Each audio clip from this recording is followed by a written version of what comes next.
in the pandemic when things were changing quite quickly and masks became mandatory, and certainly in the clinical setting where masks were mandatory, connecting with patients, yes, was a difficulty, but having our faces hidden was so hard because we do show so much connection and empathy on our face. An average day of work in 2020 looks like putting on a bucket load of PPE, even if I was working in normal ED. Plastic gowns, aprons, N95s, face shields and scrub caps. Yeah, it's a very different role and different job to what I'm used to. At the end of work, it's quite a similar process. It's taking that 5 to 10 minutes just to be able to decompress, removing all my PPE, changing my clothes. Usually I would leave work, go to the gym, decompress. I'm now just going straight home, jumping straight in the shower and washing off all the possible bugs straight away. Another added challenge from the COVID-19 pandemic and working in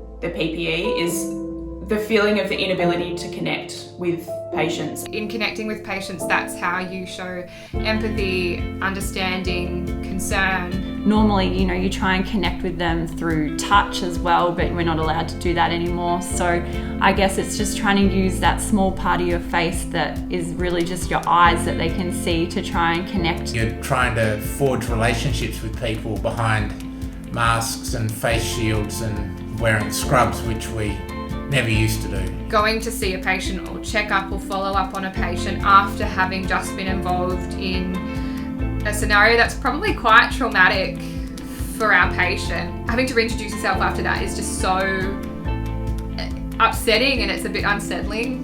The most challenging part of COVID professionally for me has been the burnout. It's been having to process carers fatigue, as well as physical fatigue. Mental health in the hospital, I feel like a lot of the patients have been presenting in crisis situations. So that's one side of it, but the other side as well was noticing that my colleagues weren't doing well, not being able to connect with their own families and their friends, not being able to catch up after work. I am from Perth, Western Australia, and I have been living in Melbourne on Wurundjeri country for 18 months.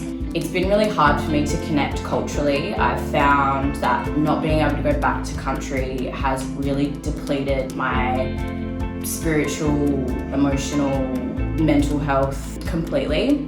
We forget sometimes that the emotional labour of our job is still labour, and it is exhausting. Meditation and mindfulness helps me to recenter myself, to come back to what's important to me, and also help maintain a sense of identity that isn't related to my professional identity, because that's not all of who I am. There was sort of this low-grade anxiety, I think, that a lot of us have held, and I think that's gone pretty much through our society. So I found this the Smiling Mind to be a really good thing to use just in going to bed, and I have for a year or so probably been recommending mindfulness much more explicitly to patients. I'm definitely not the type of person that would normally try out meditation, but it is really good, and I like how the little programs are only 2 or 3 minutes, so you can always find time to do that.